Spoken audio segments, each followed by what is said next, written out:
Hey, little kitty, you look in discomfort. Are you holding your pee again?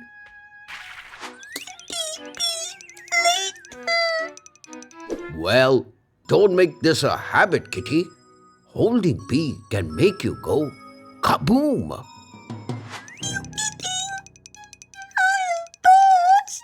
To know that, let me answer a long-awaited question. What if you hold your urine for too long? Zoom in. There comes a time when there is an urgent need to pee, but you didn't want to interrupt what you were doing. Maybe you were playing a game, watching a movie, or hanging out with friends. Well, it's okay to hold your pee once in a while. But if you have developed this into a habit, then it's better to get rid of it before it's too late. Why? Before we know that, first let us see how the urinary system works. You see, when you drink water or juice, your body digests and absorbs the nutrients it needs for energy and growth. And the rest is sent to the kidneys for filtration. The kidneys filter the waste products, excess water and other substances from the blood to produce urine that contains water, salts and other waste products that your body needs to get rid of. After urine is produced, it travels from the kidneys through two tubes called ureters and collects in the bladder, which is like a big balloon that gets bigger and bigger as it fills up. And once about 150 to 200 milliliters of urine have accumulated, the bladder's muscular walls are stretched enough to send a signal to the brain that it's time to go to the bathroom. In normal circumstances, your bladder pushes the pee out through a tube called the urethra and it goes out of your body. But if you hold it enough, say about 400 to 500 ml, then the pressure becomes too much to handle as you start to feel really uncomfortable. And if you make the mistake of holding the urine beyond the level of 1000 milliliters, your bladder might even burst. Fortunately, your body got you covered, and most people will lose bladder control before it bursts. However, in very rare cases where a person is unable to feel or recognize the sensation of a full bladder, the bladder can actually rupture, a serious condition that requires surgical intervention to repair the damage. Though such a bursting event is very rare and it's unlikely to happen, however, there are other serious outcomes of holding your pee for too long. Like a full bladder serves as a perfect breeding ground for many harmful bacteria that cause urinary tract infections or UTIs. Besides, holding your pee for too long, your bladder may get stretched for a long time and not be able to contract back to its original size easily. This can cause the bladder to not empty completely, which can be uncomfortable and painful. Not only that, the excess urine can flow back into the kidneys, resulting in infection or even kidney damage. So next time you feel the urge to pee, don't be afraid to take a break and go to the bathroom. Your body will thank you for it. And if you're ever in a situation where you can't go to the bathroom right away, like on a road trip, try to take breaks every couple of hours to stretch your legs and give your bladder a chance to rest. It's trivia time! Did you know the color of urine can tell you a lot about your health? Yes, clear or light yellow urine generally indicates that you are well hydrated, while dark yellow or amber colored urine may mean that you need to drink more water. Hope you learned something vital today. Until next time, it's me, Dr. Binocs, zooming out.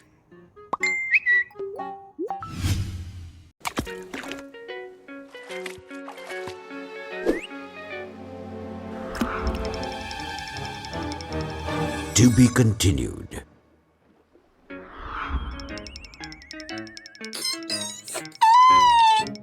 Well, don't worry, Kitty. Next time we are on the beach, Granny will protect you.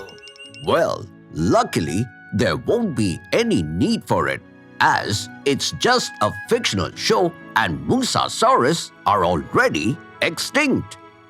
What if one pops out of nowhere? Well, in that case, let us explore this hypothetical scenario by answering a monstrous question. What if Mosasaurus was still alive? Zoom in!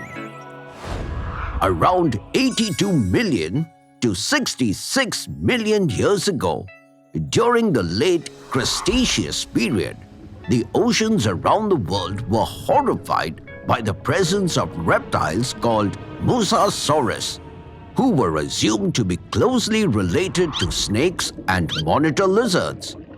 The reason for this terror was their massive size, as few species stretched anywhere from 30 to 56 feet, which made them bigger than T-Rex. Not only that, they had powerful tails, long skulls with jaws bearing many conical, slightly recurved teeth set in individual sockets, which enabled them to hunt and swallow other larger creatures, including sea turtles, dinosaurs, sharks, and sometimes even smaller species of mosasaurs that were no larger than dolphins. Scientists claim that during the Middle Cretaceous period, some species of terrestrial lizard moved back into the water and evolved into this massive Mosasaurus by the end of this period. But despite being at the peak of the food chain, their species started to go extinct as there was a global drop in sea levels, which changed nutrient patterns and reduced the number of habitats available for Mosasaurus to live in. But in the case that Mosasaurus was still alive, it would continue to hold the top position in the food chain due to its physical advantages over other marine creatures. This could cause a decline in the population of weaker animals, leading to an imbalanced ecosystem. To survive, other ocean creatures would need to evolve and become faster swimmers or develop better camouflage or protective features to stay safe from Mosasaurus.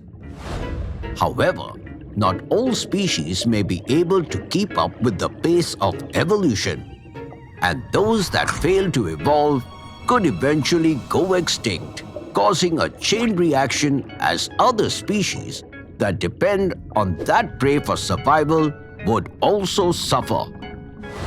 The extinction of certain marine creatures could also impact the livelihoods of fishermen who rely on these fish for their income. This could lead to an increase in the price of fish, making it less affordable for consumers and keeping a large population deprived of needed nutrition. Furthermore, visiting certain beaches may be prohibited due to the presence of this apex predator lurking on top of the water, making swimming in prohibited areas challenging and life-threatening. However, even for Mosasaurus, life would be difficult as the modern-day ocean environment is vastly different from the ocean of the late Cretaceous period.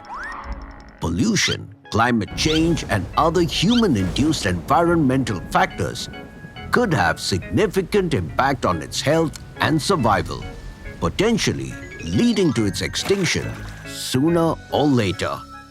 Trivia time! Did you know the name Mosasaurus comes from the Latin word Musa, which means Muse River? Yes, it is in reference to the area where the first Mosasaurus fossils were discovered in the Netherlands. Hope you had fun today. Until next time, it's me, Dr. Binocs, zooming out. Don't worry, Kitty. Granny isn't scared of giant Mosasaurus.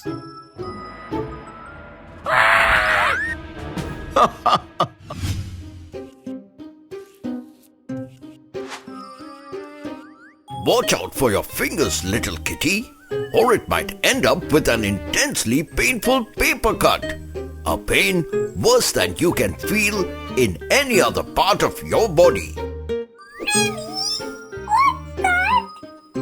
That's a mystery we will uncover by answering a painful question. Why do paper cuts hurt so much? Zoom in! Let's agree, even the tiniest paper cuts on a finger can make even the worst muscular guy sob like a toddler due to the immense pain they can cause. But why do they hurt so much? Well, for that, we can point our finger at our fingertips.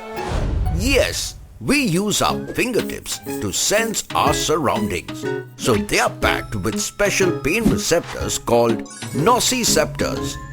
These tiny sensors act as your body's alarm system, telling your brain when something's wrong to keep you safe. For example, when you touch something too hot, encounter harmful chemicals, or even put too much pressure on your skin, the nociceptors scream, "Pain alert!" But let's not blame just our nerve endings. The paper has its role to play too. You see, those seemingly smooth paper edges can be quite deceiving. When you look closely, they are not as smooth as they appear, but are rough or jagged like a saw. So, when you rub your hands against the paper edge, instead of giving you a clean cut, they leave a jagged path of destruction on your skin. And because there are more nociceptors per square inch in your fingertip than in any other part of your body, when a person experiences a paper cut, these pain receptors are activated, sending extra intensified signals to the brain. Plus, the paper cut might also leave particles of paper containing chemicals, which can worsen the irritation, adding to the pain. Here's another twist in the paper cut saga. They're usually not deep enough to trigger your body's natural healing system. You see, when you get a deeper cut, your body springs into action and starts clotting your blood to form a scab to protect the wound. But paper cuts don't go deep enough to make you bleed, so your body's natural defenses don't kick in. The sensitive nerve endings in your fingers remain exposed to the air and other irritants, which makes the pain stronger and last longer. Due to this, every time you use your hands, that open wound gets bent and stretched. So your skin has to work extra hard to heal itself, which can make the pain feel like it lasts forever. And now you know why paper cuts hurt so much. But don't worry, my friends. There are simple things that you can do to help it heal faster. First, make sure to wash your hands gently with soap and water to avoid any infections. But don't get soap in the wound. Then clean the cut with a mild antiseptic and cover it with a bandage to keep it clean.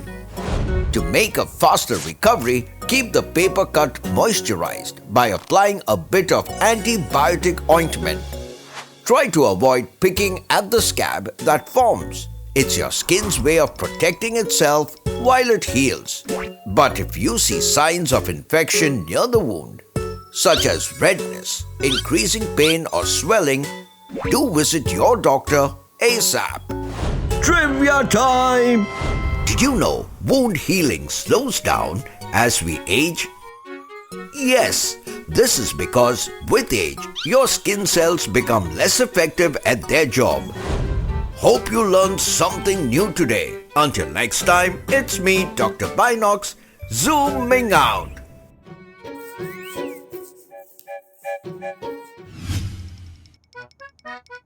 Oh, you look in pain, little kitty. You holding your poop again? But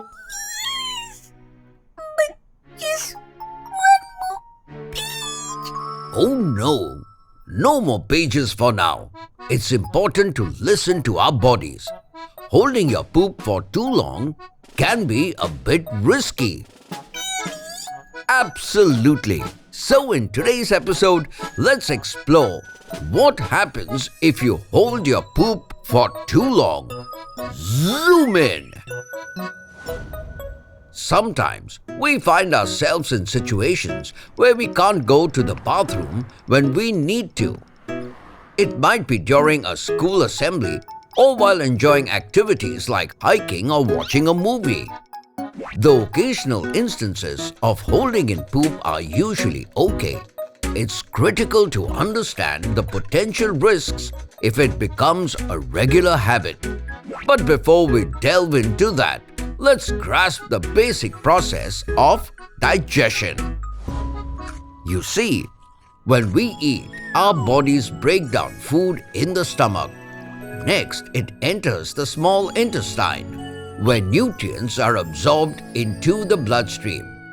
The remaining waste then moves to the large intestine, where water is absorbed and the stool is formed, which is then pushed towards the rectum. Once the stool reaches the rectum, signals are sent to the brain, which tells us it's time to release the waste. But if you make a habit of ignoring this signal for a long period, you are putting your health at great risk. Yes. Firstly, it may result in constipation, in which the lower intestine absorbs water from the stool that accumulates in the rectum. A stool with less water is more difficult to pass because it becomes hard. And in rare cases, the hard lump can get trapped in the colon or rectum, creating a sticky situation called impaction, which may need medical intervention. If you are lucky enough to finally have a bowel movement, it may require extra force, putting strain on your body. This can potentially lead to the development of itchy and painful external hemorrhoids. Sometimes, all this discomfort can create a negative association with pooping, leading some children to develop a fear of passing stool. As a result, they may start to hold in their poop, thinking that by doing so, they can avoid the pain they experienced before. However, by consistently holding the poop, the rectum will start to fill up with stool, causing it to stretch and become swollen. And with time, your rectum may start to lose the normal sensations or urges that signal the brain when it's time to go to the bathroom, and one might not feel the need to poop even when the rectum is full. As the stool continues to build up in the rectum, it can put pressure on the softer stool that is already there. This can cause the softer stool to leak around the hard stool and pass out of the child's body unintentionally. This leakage is known as fecal incontinence or soiling. And worst of all, holding in poop has been linked to inflammation of the colon, a potential precursor to the development of colon cancer. Although it's not something that often happens, it's a serious reminder that ignoring the body's natural signals can have long-term effects on our health. And in case you have the urge to poop but there is no place to go, it's important to find a solution that works for you. Look for a restroom or public facility in nearby establishments. If needed, communicate your needs to others who may be able to assist you. Also, planning ahead by using the restroom before engaging in activities where access may be limited can be helpful. Trivia time! Did you know poop is made up of about 75% water? Yes! The remaining 25% is composed of bacteria, undigested food, fiber, and other waste materials. Hope you learned something vital today. Until next time, it's me, Dr. Binocs, zooming out. Call Guinness Book of World Records fast! Why? Kitty had longest poop. Never mind. Hey, little kitty, let's go. Time to play some soccer. Kitty can't play. Kitty has tummy gas. Well, I understand it's important to take some rest when your body isn't supporting. But it's also important to take needed measures and overcome hurdles as Cristiano Ronaldo did. Sure. So in today's episode, let us get inspired by the story of Cristiano Ronaldo. Zoom in. On the morning of February 5th, 1985, a baby boy was born in Madeira, Portugal, and was named Cristiano Ronaldo dos Santos Aveiro. But instead of celebrating, Cristiano's parents were unhappy about it due to their poor living conditions and lack of resources for raising a fourth child. So poor Cristiano grew up in a humble background with such a tight financial state that he and his friends often visited the local burger shop to ask for leftover food. But the vital aspect he and his friends shared was the love for football, as they spent most of their time playing this spirited game on the streets of their town with a ball made of rags. Then at the age of 8, Cristiano's life took a better curve when, seeing his passion for the game, his father decided to take him to the club Urine, where he worked as a kit man, the person in charge of the equipment in a sports team. Though people doubted Cristiano's future in the sport due to his skinny physique, he used that doubt as fuel and kept working hard on the field and even sneaked into the gym.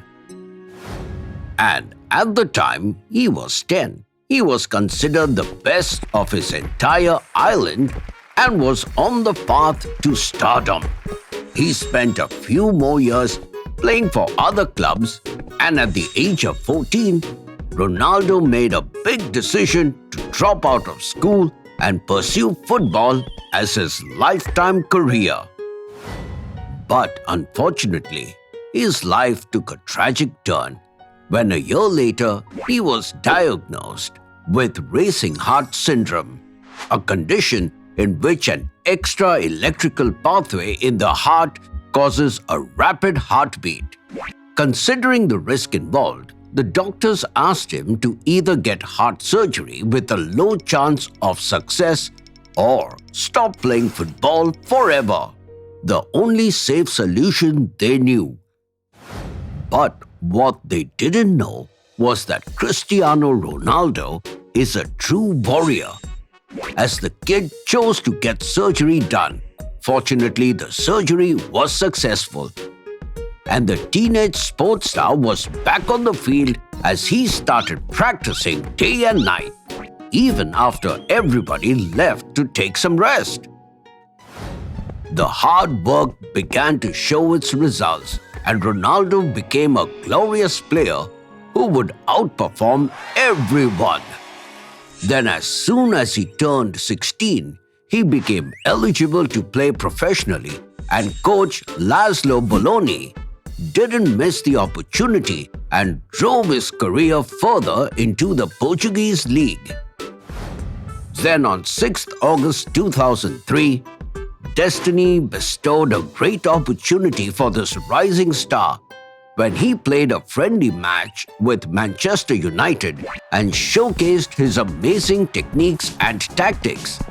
The Man U players were so impressed by his game that they asked Sir Alex to sign Ronaldo, and a few days later, Ronaldo became the first Portuguese player to play for Manchester United and the most expensive teenager signed in history. Trivia time! Did you know Cristiano Ronaldo's legs were insured for a whopping $144 million?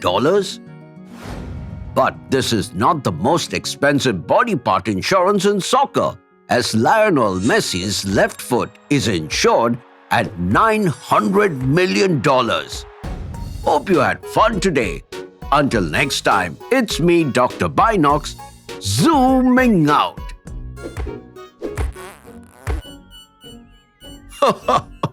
Never mind. Oh, good to see you drawing, little kitty. May I know what you are making? Oh, that's a lovely sketch. But don't you think the anatomy is a bit stretched?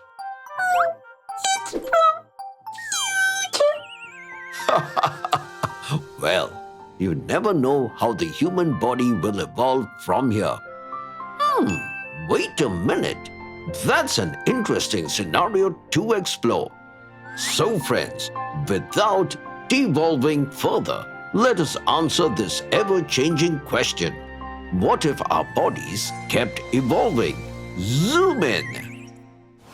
In 1859, Charles Darwin published his world-famous theory of evolution, which stated that the human species have undergone a number of changes and adaptations in order to better suit the environments and challenges they have encountered over the years.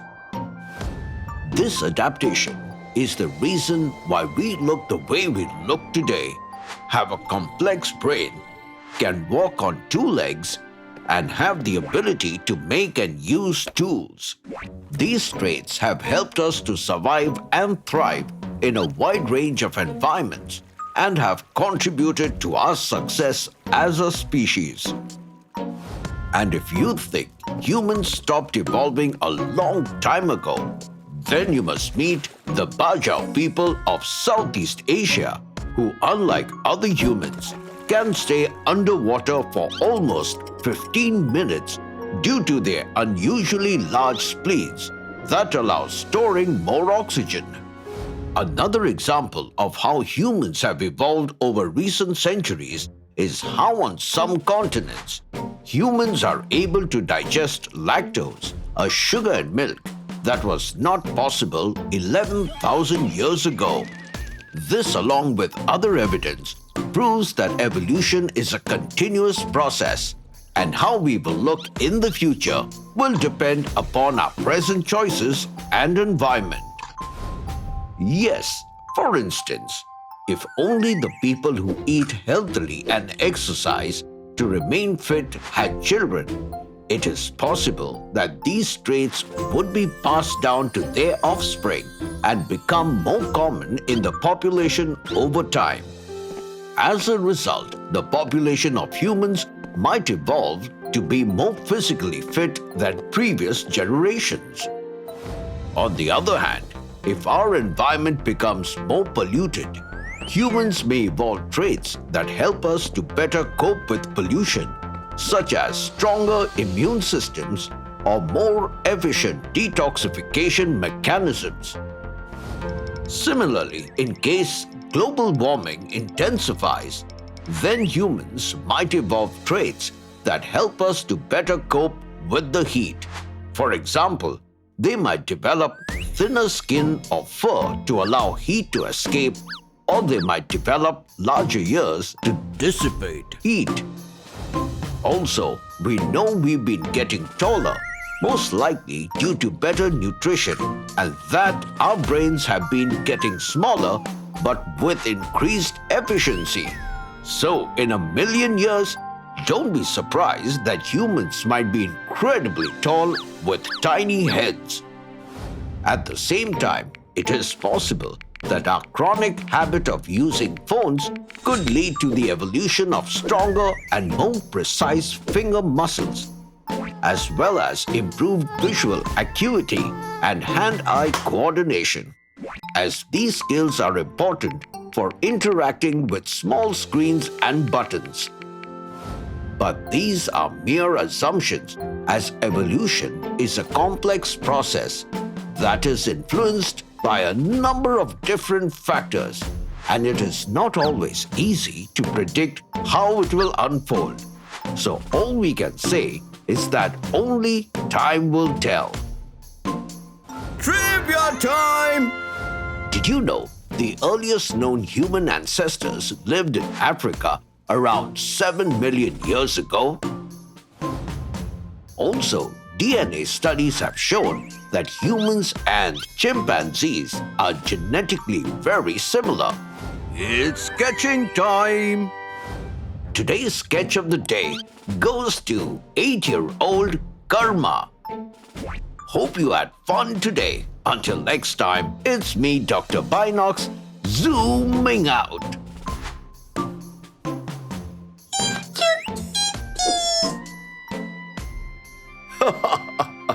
Never mind.